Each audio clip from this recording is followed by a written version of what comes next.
इसी में हम लोग आगे बढ़ते हैं और एक प्रॉब्लम इसमें और करते हैं। ये तो शायद कर चुके थे, ये वाला हो चुका है।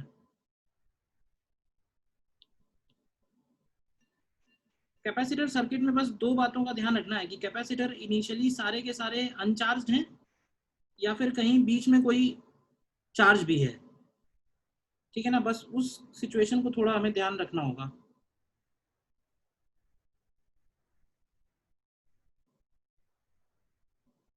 देखो एक लास्ट क्वेश्चन हम लोगों ने जो किया था उसी के जैसा ही दूसरा क्वेश्चन है।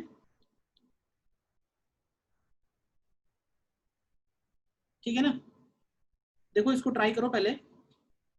प्रोसेस अगेन सेम वैसे ही वैसा है।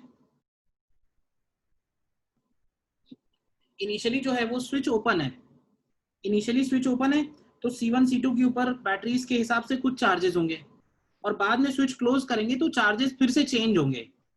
तो हमें निकालना क्या है, हमें ये नहीं निकालना है कि कैपेसिटर पे फाइनली या इनिशियली क्या चार्ज है, हमको इसमें फाइंड आउट करना है कि 1 2 3 वो जो डायरेक्शन बने हुए हैं उन ब्रांचेस से कितना चार्ज फ्लो कर रहा है, exact amount of charge after closing switch.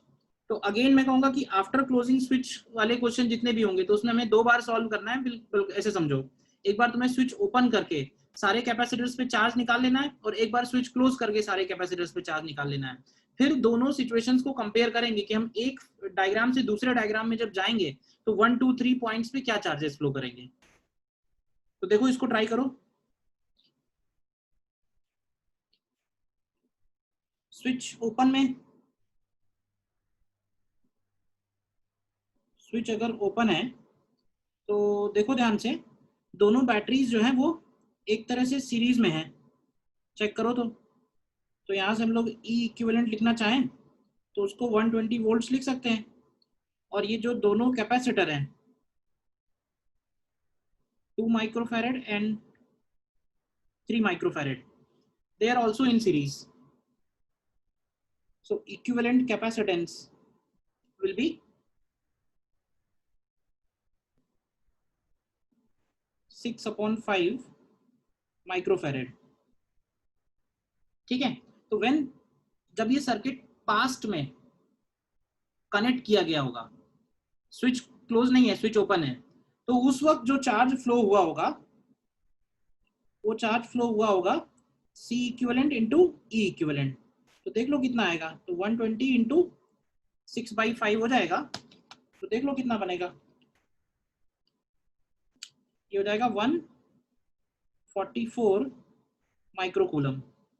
तो अब ध्यान से देखना, ये जो 144 माइक्रोकूलम है ये इन दोनों बैटरीज से निकला होगा और उतना ही चार्ज इन दोनों बैटरीज पे वापस गया होगा।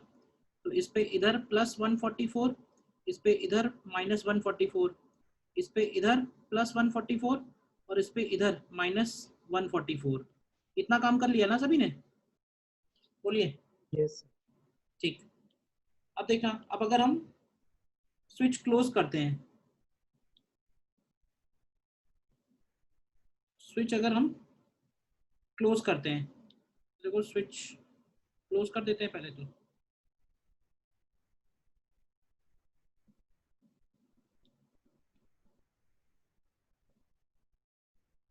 अब ध्यान से देखो अब क्या हो गया है, अब सिचुएशन चेंज हो गई है।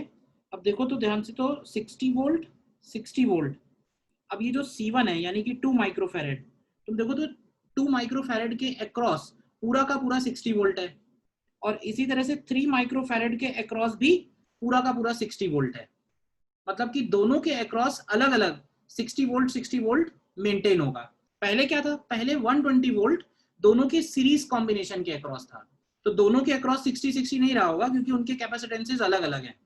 लेकिन अब क्या होगा, अब 60 दोनों के अक्रॉस है। तो देखो अगर 60 दोनों के अक्रॉस है तो चार्ज हो जाएगा C इंटू वी, बोल सकते हैं ना। तो C इंटू वी के हिसाब से इसके इस प्लेट पे +120 और इस प्लेट पे -120 रहा होगा और इसके इस प्लेट पे +180 और इस प्लेट पे -180 रहा होगा। देखो ये मैंने फाइनल चार्ज लिखे हैं, final charge when switch is closed, और ऊपर जो बनाया हुआ है वो है चार्ज बिफोर क्लोजिंग स्विच। अब हमको निकालना क्या है, ध्यान से देखो, अब हमको ये निकालना है कि पॉइंट 1 से कितना चार्ज फ्लो हुआ होगा। तो अब बता सकते हो क्या, इस फिगर को और इस फिगर को कंपेयर करके? क्यों भाई, बल्कि क्या करो, जहां तुम्हें चार्ज निकालना है सिर्फ उससे जुड़ी हुई प्लेट देखो, जहां चार्ज निकालना है सिर्फ उससे जुड़ी हुई प्लेट देखो केवल, कि उस प्लेट के ऊपर पहले कितना चार्ज था। तो ध्यान से देखो, पहले उस पे था +144 और बाद में कितना हो गया है, बाद में हो गया है +120। इसका मतलब उसमें से 24 निकल गया होगा। कौन से डायरेक्शन में निकला होगा अब तुम ये भी बता सकते हो, तो इधर की तरफ निकला होगा 24 माइक्रोकूलम। बताओ, पहला आंसर क्लियर है सभी को? यस। तो अगर हमें आंसर Q1 लिखना है तो हम उसका डायरेक्शन अपोजिट करेंगे, तो साइन चेंज कर देते हैं। तो Q1 की वैल्यू -24 माइक्रोकूलम लिख सकते हैं। इसी तरह से आ जाओ अब Q3 पे, ध्यान से बताना फिर से। अब अगर हमें Q3 पे बताना है तो ये देखो कि ये जो 3 वाला पॉइंट है पहले इन दोनों प्लेट से जुड़ा हुआ था और ये बाद में भी इन्हीं दोनों प्लेट से जुड़ा हुआ है। तो अगर इन दोनों प्लेट्स पे मिला के अगर कोई चार्ज चेंज हुआ है वो 3 से ही आ सकता है और कहीं से नहीं आ सकता है। तो पहले इन दोनों प्लेट्स पे कितना चार्ज था, तो पहले निकालोगे तो 0 था और बाद में निकालोगे इन दोनों पे तो प्लस का 60 है। तो इसका मतलब है कि इस डायरेक्शन में 60 आया होगा। क्लियर है दूसरा आंसर? यस यस Q3 की वैल्यू हो गई +60 माइक्रोकूलम। अब देखो, अब तुम्हें अगर Q1 मिल गया, Q3 मिल गया, तो Q2 की जो वैल्यू है वो हम डायरेक्ट भी लिख सकते हैं, -Q1 + Q3 KVL से, KCL से। नहीं तो अलग से लिख लो। अलग से लिखोगे तो ध्यान से देखो, इस प्लेट को देखो, इस प्लेट पे पहले कितना था और इस प्लेट पे बाद में कितना है। तो पहले था -144 और बाद में है -180। इसका मतलब इसमें से निकल गया होगा, कितना निकल गया होगा? 36। यस सर 36 निकल गया, यानी Q2 की वैल्यू हो गई -36। देख लो, ये क्वेश्चन सेटिस्फाई होनी चाहिए कि Q1 + Q2 + Q3 0, क्योंकि उस पॉइंट पे अगर हम KCL लगाएंगे तो सम ऑफ चार्ज 0 होना चाहिए। देख लो क्लियर है या नहीं है? क्वेश्चंस का समझ लो टाइप यही रहेगा बस, तो सर्किट्स चेंज होते रहेंगे बस। तो अगर बेसिक क्लियर है कि क्या कर रहे हैं हम लोग तो किसी भी क्वेश्चन में दिक्कत नहीं आएगी।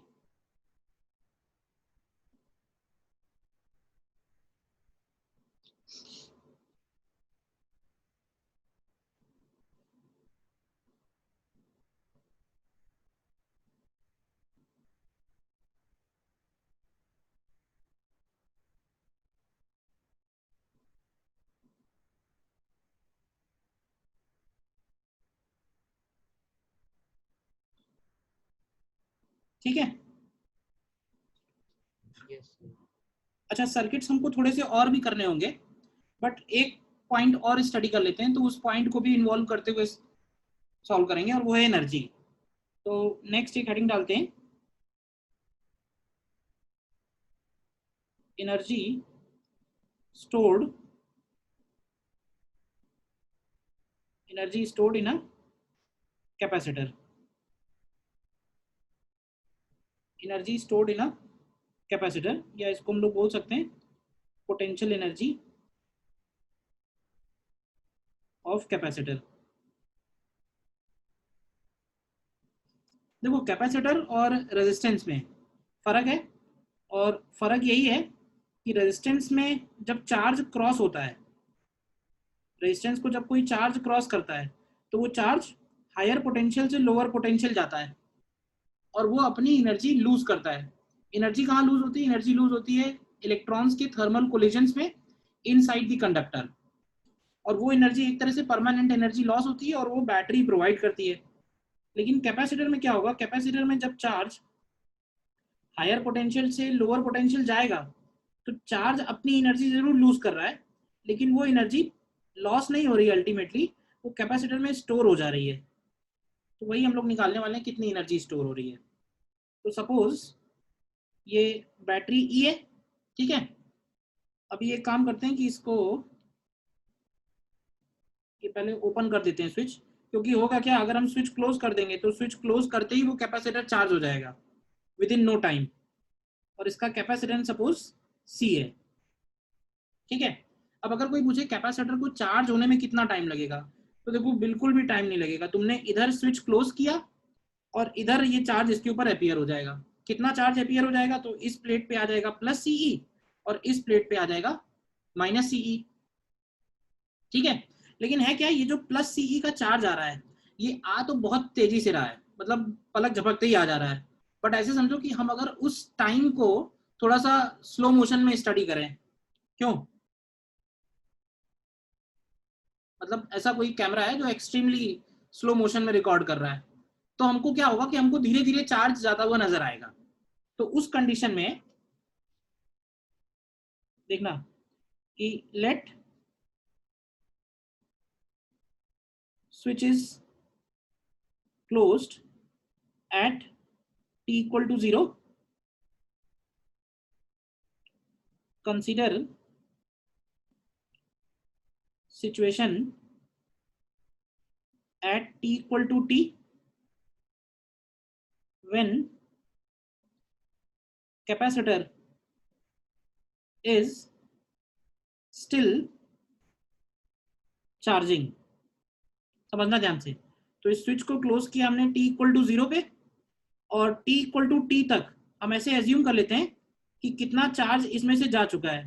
तो देखो t इक्वल टू t तक q चार्ज जा चुका है, ठीक है, तो जितना जा चुका है उतना कैपेसिटर पे आ गया होगा। और एज्यूम करते हैं कि इन नेक्स्ट dt टाइम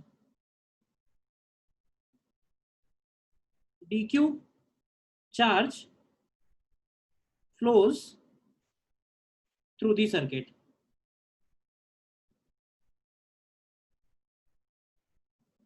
ठीक है ना, बात समझना, टाइम ऑफ चार्जिंग बहुत छोटा होता है तो क्लोज करते ही चार्ज हो जाएगा, लेकिन हम उस टाइम को भी थोड़ा एक्सपैंड करके स्टडी कर रहे हैं कि अभी भी चार्ज हो रहा है, वो धीरे धीरे चार्ज उसके ऊपर जा रहा है। तो जब DQ चार्ज इसको क्रॉस करेगा, एडिशनल DQ चार्ज, समझना ध्यान से, तो ये जो DQ चार्ज है ये प्लेट A से प्लेट B पे जा रहा है, ऐसे बोल सकते हैं ना। हालांकि चार्ज जंप नहीं करता है, ये समझना ध्यान से, एक्चुअली हो क्या रहा है, चार्ज इंड्यूस हो रहा है। जब यहाँ पे प्लस DQ आ रहा है तो उसके अपोजिट यहाँ माइनस DQ अपने आप इंड्यूस हो रहा है, और प्लस DQ इस बैटरी को वापस मिल रहा है। तो प्रोसेस में कभी ये मत कहना कि चार्ज जंप हो जा रहा है यहाँ से। हाँ ये है कि अगर हम लोग स्टडी कर रहे हैं सर्किट के फॉर्म में तो बोल सकते हैं कि DQ charge flows in the circuit, but कभी भी चार्ज क्रॉस नहीं करेगा कैपेसिटर, क्योंकि दोनों प्लेट्स के बीच में गैप है ना, विदाउट कंडक्टिंग कैसे क्रॉस होगा, तो वो इंडक्शन की वजह से हो रहा है, इंड्यूस हो रहा है सामने चार्ज। तो देखो जब ये DQ चार्ज पॉइंट A से पॉइंट B जाएगा तो कितनी एनर्जी इसकी लूज होगी, बताओगे? तो इसको हम लोग बोलेंगे energy lost by DQ charge is equal to potential energy rise in capacitor.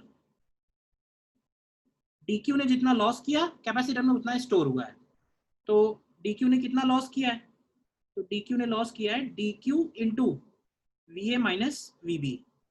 ये एक्सप्रेशन सेम वही है जो हमने रेजिस्टेंस में लिखा था। रेजिस्टेंस में ये एनर्जी लॉस हो जा रही थी तो उसको पावर लॉस बोल दिया था du/dt को, यहाँ लॉस नहीं हो रही है, यहाँ कैपेसिटर में स्टोर हो रही है, तो इसको हम लोग du कैपेसिटर बोल दे रहे हैं। ठीक है, तो देखो ध्यान से, du कैपेसिटर को हम लोग लिख सकते हैं क्या, dq और VA माइनस VB की वैल्यू होगी q/c, होगी या नहीं, क्योंकि q चार्ज है इस वक्त, तो इस वक्त पोटेंशियल डिफरेंस कितना है कैपेसिटर के अक्रॉस, पोटेंशियल डिफरेंस इस वक्त इस पे q/c है। तो यहाँ से अगर हम du लिखें तो ये हो जाएगा q/c इंटू DQ, और इसको इंटीग्रेट करते हैं टोटल चार्ज के लिए, तो मान लेते हैं कि टोटल चार्ज कैपिटल Q है, तो कैपेसिटर की जो एनर्जी है तो देखो ध्यान से आ जाएगी Q²/2C। तो ये एक फॉर्मूला निकल के आएगा, ध्यान से देखो, और Q को अगर हम CE रख दें तो इसको हम हाफ CE² भी लिख सकते हैं। तो ये एक फॉर्मूला है जो हमें यहाँ पे ध्यान रखना है। This is energy stored in a capacitor when it is charged up to charge capital Q और up to potential difference E। अगर हमें कैपिटल Q मालूम है तो Q²/2C बोल सकते हैं, अगर हमें E पता है पोटेंशियल डिफरेंस अक्रॉस कैपेसिटर तो हम उसको हाफ CE²।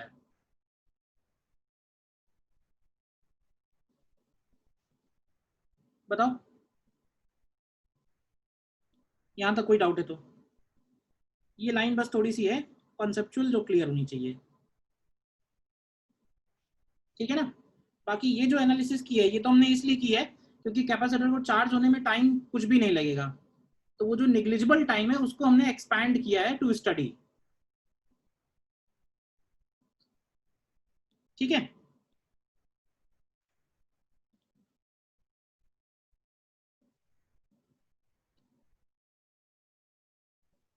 नीचे इसमें नोट करके लिखते हैं फर्स्ट पॉइंट में। अच्छा, जहां पे हम लोगों ने बैटरी इंट्रोड्यूस की थी फर्स्ट टाइम करंट वाले चैप्टर में, तो वहां पे मैंने एक फॉर्मूला बताया था वर्क डन बाय बैटरी, याद है? What is work done by battery?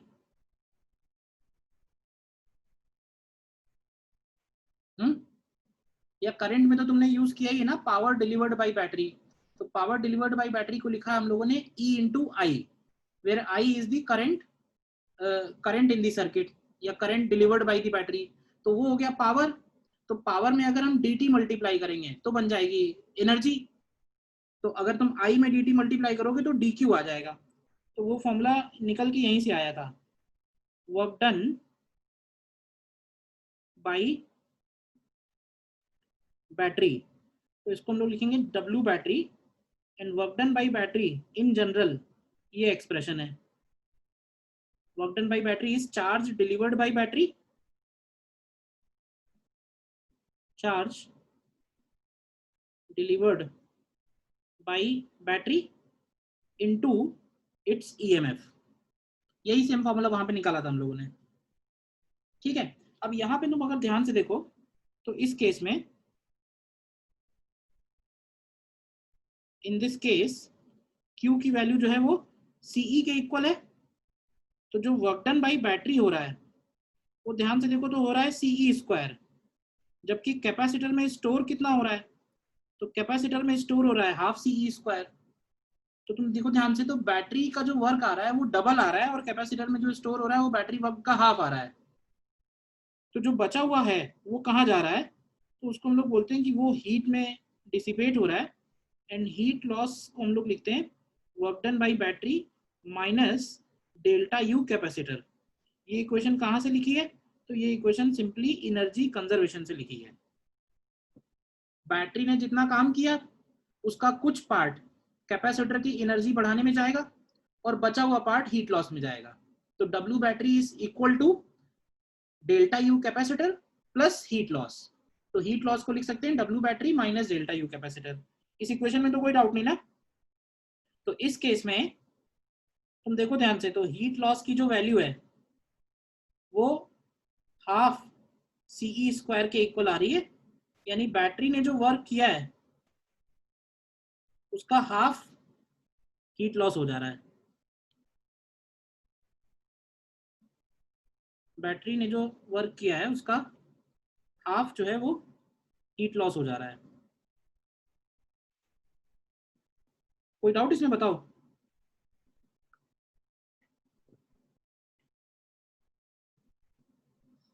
Point number 1 में जो लिखा है इसमें कोई डाउट है?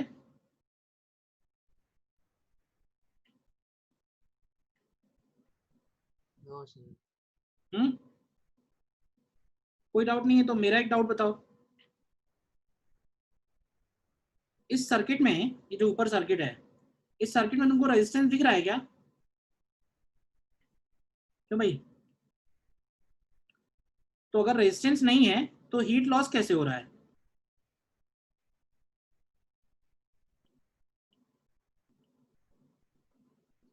बोलो।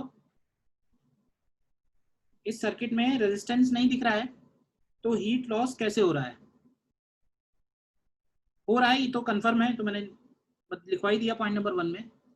तो हीट लॉस कैसे हो रहा है अगर रेजिस्टेंस नहीं है तो?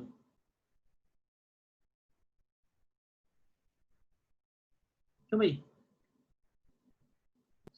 कैपेसिटर के बीच की एयर के बीच उतना ही हो रहा है। नहीं, वहां वैक्यूम है, एयर में कैसे हो जाएगा?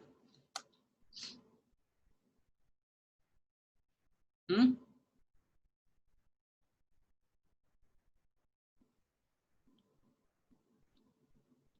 बहुत सारे छोटे छोटे कॉन्सेप्चुअल बातें होती हैं, सोचो तो फिर लगता है कि हाँ कुछ तो खास बात है, वो थोड़ा सोचना चाहिए। वो हीट लॉस कहाँ हो रहा है, क्यों भाई? देखो इसको मैं लिखवा ही देता हूँ।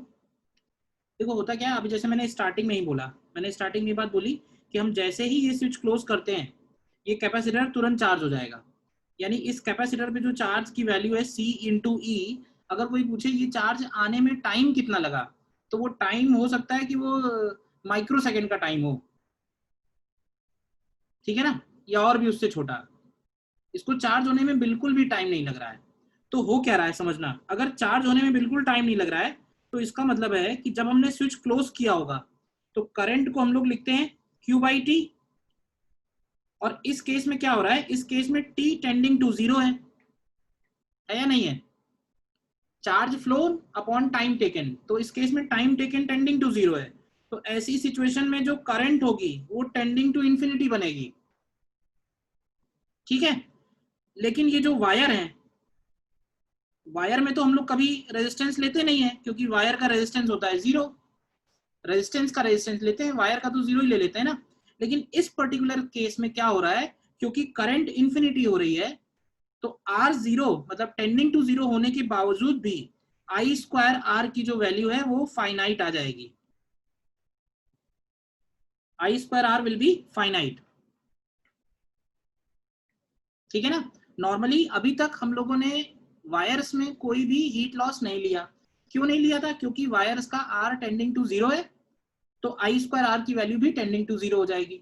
लेकिन इस पर्टिकुलर केस में क्या हो रहा है कि I इंफिनिटी है और R 0 है, तो ये तो तुम पढ़ते ही हो ना कि इंफिनिटी स्क्वायर इंटू 0 जो है ये फाइनाइट हो सकता है। पढ़ते हो कैलकुलस में? पढ़े हो? अभी तक नहीं पढ़ा है क्यों भाई? ये भी तुम्हारे उसका फॉर्म है ना, लिमिट का फॉर्म है, इंफिनिटी इंटू 0, 0/0। यस सर पढ़ चुका। हाँ, तो ये समझ लो उसका एप्लीकेशन है। नॉर्मली हम लोग वायर्स में नेग्लेक्ट करते हैं क्योंकि वायर्स का रेजिस्टेंस 0 है, बट ये नॉर्मल केस नहीं है। क्यों नॉर्मल केस नहीं है? क्योंकि जैसे ही स्विच क्लोज कर रहे हैं a certain amount of charge flows within no time is tending to 0, hence current is very large। तो करंट इज वेरी लार्ज, उस केस में R टेंडिंग टू 0 में भी हीट लॉस हो जा रहा है, और वही हीट लॉस ये है, ठीक है ना। तो इस तरह के बहुत सारे क्वेश्चंस मिलेंगे जिसमें हमको हीट लॉस कैलकुलेट करना होगा।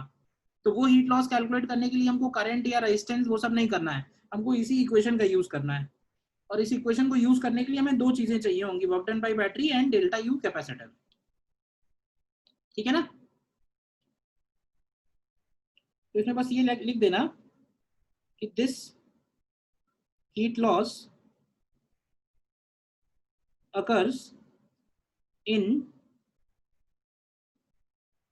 connecting wires because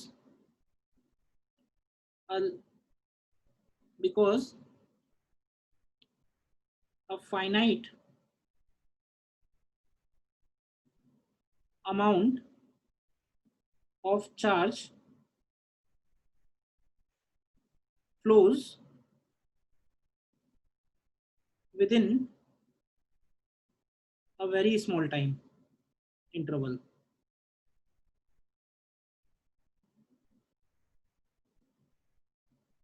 Hence current is large, ठीक है ना।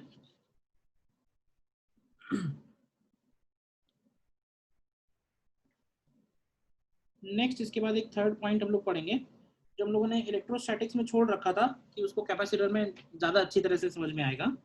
And that third point is self energy and interaction energy. Self energy and interaction energy. देखो इलेक्ट्रोस्टैटिक्स में जो हम लोगों ने पोटेंशियल एनर्जी लिखी थी, क्या फॉर्मूला था उसका? इलेक्ट्रोस्टैटिक्स में अगर दो चार्ज हैं r डिस्टेंस में q1 q2, तो उनका पोटेंशियल एनर्जी हम लोगों ने लिखा था k q1 q2 upon r, where q1 q2 will be used with sign, याद है ना। यस यस वो जो पोटेंशियल ये एनर्जी, इलेक्ट्रोस्टैटिक पोटेंशियल एनर्जी, और ये जो पोटेंशियल एनर्जी हम लोगों ने निकाली है q² by 2c, इन दोनों में क्या फर्क है? तो बेसिक बात समझो, इन दोनों में कोई भी फर्क नहीं है। ये भी इलेक्ट्रोस्टैटिक पोटेंशियल एनर्जी है और वो भी इलेक्ट्रोस्टैटिक पोटेंशियल एनर्जी थी।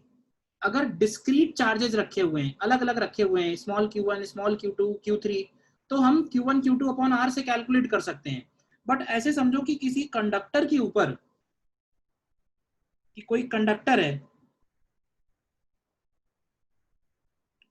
और इस कंडक्टर के ऊपर अगर हम कैपिटल Q चार्ज दे दें, इस कंडक्टर को अगर हम कैपिटल Q चार्ज दे दें, तो ऐसे बोल सकते हैं कि ये जो कैपिटल Q चार्ज है ये बहुत सारे Q1, Q2, Q3, Q4 इन सब से मिलके बना हुआ है। बताओ। तो अगर तुम थ्योरेटिकली हर एक पेयर के लिए टोटल एनर्जी का सम करोगे तो वही एनर्जी निकल के आएगी जो हम लोग कैपेसिटर की एनर्जी लिख रहे हैं।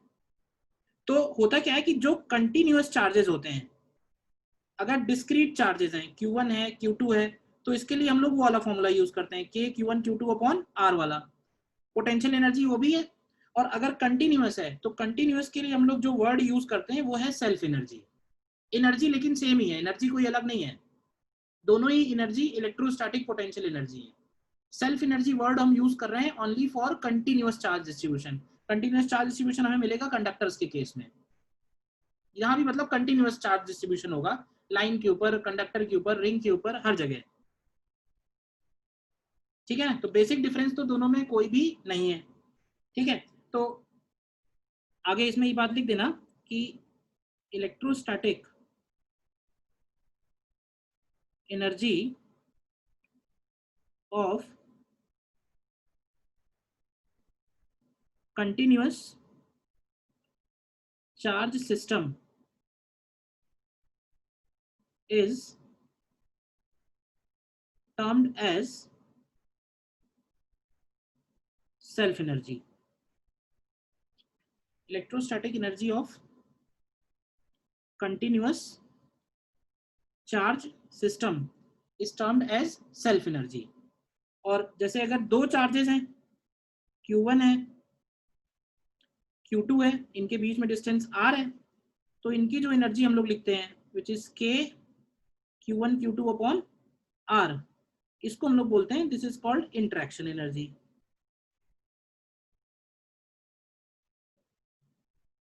Interaction energy.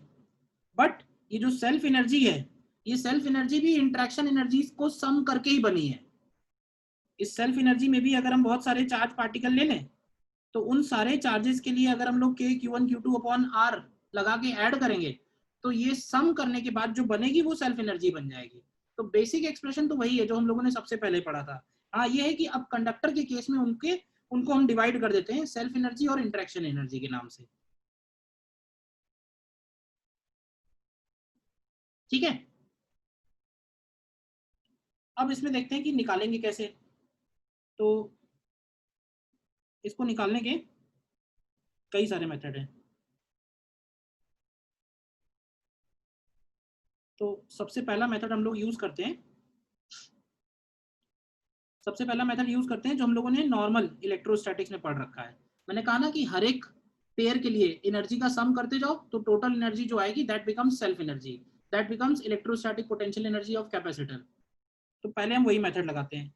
तो मान लेते हैं कि ये जो शेल है, ध्यान से देखना, हम इसको चार्ज कर रहे हैं। ठीक है, और इसको चार्ज करने का तरीका क्या लगा रहे हैं हम लोग? तरीका ये लगा रहे हैं कि हम लोग इन्फिनिटी से dq चार्ज लेके आ रहे हैं और इस dq चार्ज को p पॉइंट पे बारी बारी से रखते जा रहे हैं। एक साथ हम चार्ज नहीं, कंटिन्यूअस चार्ज में यही प्रॉब्लम है, कंटिन्यूअस चार्ज बहुत सारा है तो हमें उसको पॉइंट चार्जेस में डिवाइड करना होगा। तो हमने क्या किया कि पहले एक शेल था which was neutral conducting shell, तो सबसे पहले हम इन्फिनिटी से सबसे पहला वाला चार्ज लेके आए। ध्यान से समझना, जब हम सबसे पहला वाला चार्ज लेके आएंगे पॉइंट चार्ज, तो उस प्रोसेस में कोई भी वर्क डन नहीं लगेगा क्योंकि शेल के ऊपर पहले से कोई चार्ज नहीं था। लेकिन हाँ, जब पहला Q1 लाने के बाद अगला DQ लाएंगे तो कुछ वर्क डन होगा, फिर अगला DQ लाएंगे तो और थोड़ा ज्यादा वर्क डन होगा क्योंकि धीरे धीरे शेल के ऊपर चार्ज बढ़ता जा रहा है तो वो रिपेल कर रहा होगा। तो वैसे ही समझो कि हमने जनरल मूवमेंट पे ये लिया है, एट जनरल मूवमेंट शेल के ऊपर पहले से ही चार्ज आ चुका है। कितना चार्ज आ चुका है? Q। और इन नेक्स्ट dt टाइम हम लोग dq चार्ज लेके आ रहे हैं कहाँ, इन्फिनिटी से।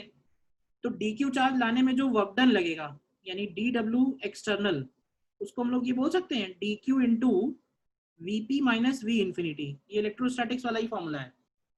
Work done is equal to charge into v final minus v initial. अब देखो यहाँ से vp कितना होगा, तो vp की वैल्यू लिखोगे तो ये हो जाएगी kq/r। बनेगी नहीं बनेगी? तो जो पोटेंशियल एनर्जी है वो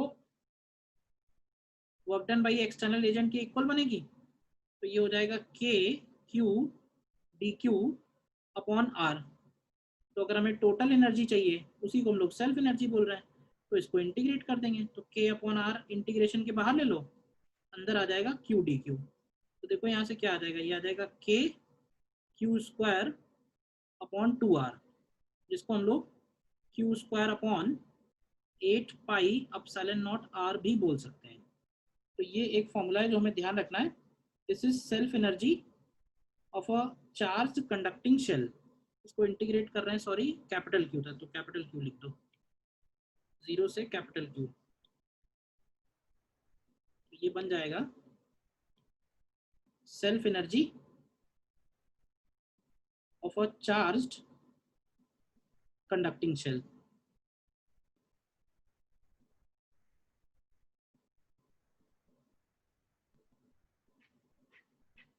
चार्ज्ड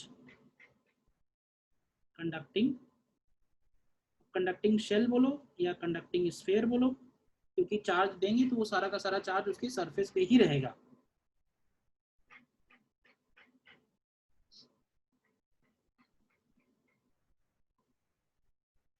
क्लियर है ये? और मेथड टू ये है कि मैंने कहा देखो, जैसे ही कैपेसिटर स्टार्ट करते ही मैंने पहला वर्ड जो बोला था वो ये कि all conductors are capacitor. Simply जो भी कंडक्टर है which can store charge is a capacitor. तो सिंपली ये देखो कि ये जो कैपेसिटर है, ठीक है, ये भी एक कैपेसिटर है। तो इसका कैपेसिटेंस कितना है, निकाला था ना। आर रेडियस का एक शेल है, इसका कैपेसिटेंस कितना होता है, क्या फॉर्मूला था? तो इसका कैपेसिटेंस हम लोगों ने निकाला था 4 पाई अपसाइलन नॉट आर, याद है? तो कैपेसिटर की एनर्जी क्या लिखते हो, कैपेसिटर की एनर्जी लिखते हैं क्यू स्क्वायर बाई 2c। तो बस रख दो, तो ये आ जाएगा Q square upon 8 pi epsilon naught R. तो अगर हम उसको एज कैपेसिटर विजुअलाइज कर पा रहे हैं तो फिर हमें कुछ भी नहीं करना है, फिर तो एक लाइन का ही क्वेश्चन है। अब तुम इसको कैपेसिटर की एनर्जी बोलो या तुम इसको सेल्फ एनर्जी बोलो या इसको तुम पोटेंशियल एनर्जी बोलो, कुछ भी बोल सकते हो।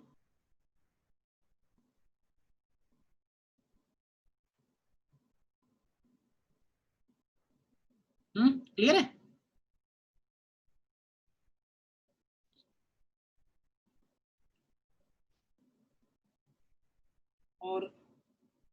और एक थर्ड मेथड, और उसमें हम लोग ये बोलते हैं कि electrostatic energy is stored in the form of charge. Sentence पहले लिख चुके हम लोग, in the form of charge in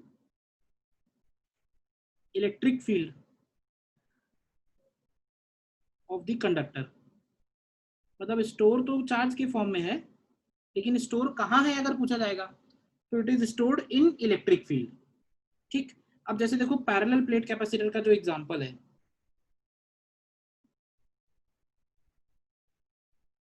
parallel plate capacitor है सपोज, ये इसके ऊपर प्लस क्यू और इसके ऊपर माइनस क्यू का चार्ज है, दोनों प्लेट्स के बीच में सेपरेशन डी है। देखो, तो क्या ऐसे बोल सकते हैं कि सारा का सारा प्लस चार्ज इस सरफेस पे आएगा और सारा का सारा माइनस चार्ज इस सरफेस पे आएगा। तो इसका मतलब है कि इस सिस्टम का जो भी इलेक्ट्रिक फील्ड होगा वो कहाँ एग्जिस्ट कर रहा है, इसका सारा का सारा इलेक्ट्रिक फील्ड दोनों प्लेट्स के बीच में एग्जिस्ट कर रहा है। देखना ध्यान से, तो इलेक्ट्रिक फील्ड की वैल्यू कितनी है? इलेक्ट्रिक फील्ड की वैल्यू है Q upon A epsilon not. इस कैपेसिटर की एनर्जी कितनी है? तो इस कैपेसिटर की एनर्जी है Q square by 2C। C की वैल्यू क्या होगी? पैरेलल प्लेट कैपेसिटर है, तो A epsilon not upon D। देखो, तो इसको अगर हम ऐसे लिख लें 1/2 लिखना, और Q upon A epsilon not का होल स्क्वायर कर दो, तो ऊपर क्या करना पड़ेगा? ऊपर A एप्सिलॉन नॉट D और आएगा। तो ये जो एनर्जी ऑफ कैपेसिटर है, इसको हम लोग लिख सकते हैं half epsilon not E square और इनटू वॉल्यूम। वॉल्यूम कौन सा वॉल्यूम? वो वॉल्यूम जिसमें एनर्जी स्टोर्ड है। तो ये जो पार्ट निकल के आता है, इसको हम लोग बोलते हैं, this is called energy density, और इसको हम लोग UE से डिनोट करते हैं। और ये एक जनरल एक्सप्रेशन है जो हमें ध्यान रखना है, half epsilon not E square. ठीक है ना? मतलब किसी पॉइंट पे इसका यूनिट निकालेंगे तो जूल पर मीटर क्यूब आएगा। मतलब ऐसे समझो कि एक डिफरेंशियल यूनिट वॉल्यूम में कितना एनर्जी स्टोर्ड है, वो हम चार्ज से तो निकाल ही सकते हैं, चार्ज से हम टोटल एनर्जी निकाल सकते हैं, लेकिन अगर पूछा जाए डिफरेंशियल वॉल्यूम में कितना स्टोर्ड है, तो हमें उस पॉइंट पे इलेक्ट्रिक फील्ड चाहिए।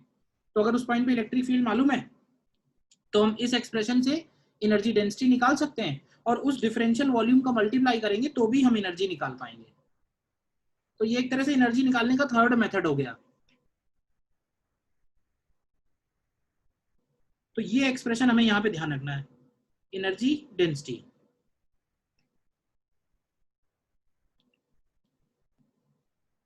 ठीक है, अब एनर्जी डेंसिटी को यूज करके कैसे निकालेंगे? तो अब ये बताओ कि ये जो शेल है, इसका इलेक्ट्रिक फील्ड कहाँ एग्जिस्ट करता है? मालूम है? इस शेल का जो इलेक्ट्रिक फील्ड है, वो इसके सरफेस से शुरू होके इंफिनिटी तक जाता है। ठीक है, अब देखो, अगर इलेक्ट्रिक फील्ड यूनिफॉर्म है तब तो एनर्जी निकालना आसान है। आसान इसलिए क्योंकि सीधे सीधे एनर्जी डेंसिटी निकालेंगे, एनर्जी डेंसिटी भी यूनिफॉर्म आ जाएगी, और यूनिफॉर्म वैल्यू में हम सीधे सीधे वॉल्यूम मल्टीप्लाई कर देंगे। लेकिन जैसे कि ये वाला क्वेश्चन है, इस क्वेश्चन में क्या होगा कि इलेक्ट्रिक फील्ड नॉन यूनिफॉर्म है। इलेक्ट्रिक फील्ड अगर हम लिखेंगे तो वो आर के फंक्शन में कितना निकल के आएगा? तो ये आएगा 1/4πε0 Q/r² आएगा, यानी ये एक तरह से फंक्शन ऑफ आर दिया हुआ है। तो इलेक्ट्रिक फील्ड आर के हिसाब से चेंज हो रहा है, तो इसका मतलब एनर्जी डेंसिटी भी चेंज हो रही होगी। तो इसका मतलब है कि हर फिक्स वॉल्यूम में फिक्स एनर्जी स्टोर नहीं होगी, जैसे जैसे हम दूर जाएंगे एनर्जी कम होती जा रही है। ठीक है ना? पास में एनर्जी डेंसिटी ज्यादा है, दूर जाएगी एनर्जी कम हो रही है। तो अब इसको निकालने के लिए क्या करेंगे? एनर्जी डेंसिटी निकालो पहले। तो एनर्जी डेंसिटी की वैल्यू होगी half epsilon not E square, तो ये होगा एप्सिलॉन नॉट बाई 2, और E स्क्वायर अगर करेंगे तो ये आएगा Q स्क्वायर अपॉन, देखना ध्यान से, 16 पाई square epsilon not square R power 4। तो ये आएगा Q स्क्वायर अपॉन, एक एप्सिलॉन नॉट कैंसिल हो जाएगा, 32 pi square epsilon not R power 4। तो ये एनर्जी डेंसिटी हो गई। अब इसमें हम डिफरेंशियल शेल हमको लेना पड़ेगा, तो डिफरेंशियल शेल लेने के लिए डिफरेंशियल शेल हम इसी तरह से लेंगे।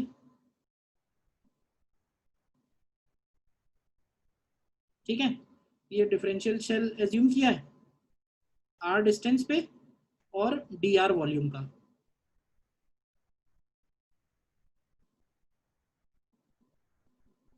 Differential shell of radius r and thickness dr। तो इस डिफरेंशियल शेल का वॉल्यूम कितना आएगा? dv। तो इसका वॉल्यूम हम लोग लिख सकते हैं 4πr² इंटू dr। तो इस शेल में कितना एनर्जी स्टोर्ड होगा? तो एनर्जी स्टोर्ड हो जाएगा energy density into differential volume, energy density into differential volume. तो एनर्जी डेंसिटी की वैल्यू डाल दो, ये आएगा Q square upon 32 pi square epsilon not r power 4 और इनटू वॉल्यूम हो जाएगा 4 pi r square into d r. और इसको तुम इंटीग्रेट कर दो।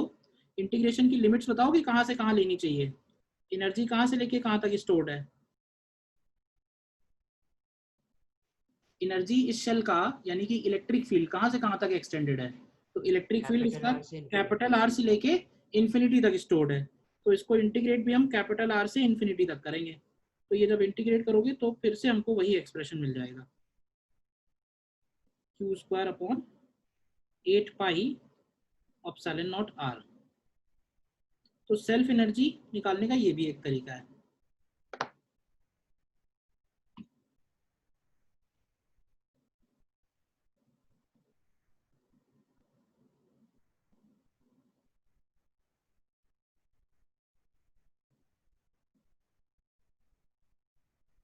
एनर्जी वही है जो के Q1 Q2 अपॉन आर वाली है।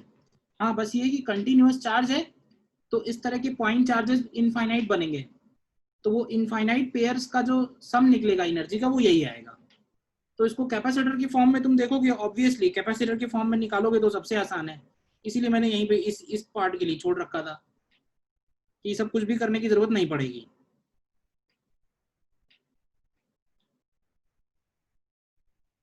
ठीक है ना।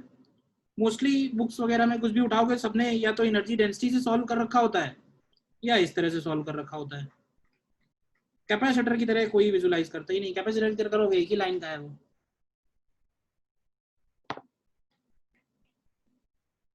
ठीक है, तो अभी इसमें और थोड़े से क्वेश्चंस पे प्रैक्टिस करेंगे हम लोग। आज वाले लेक्चर में इतना ही रखते हैं।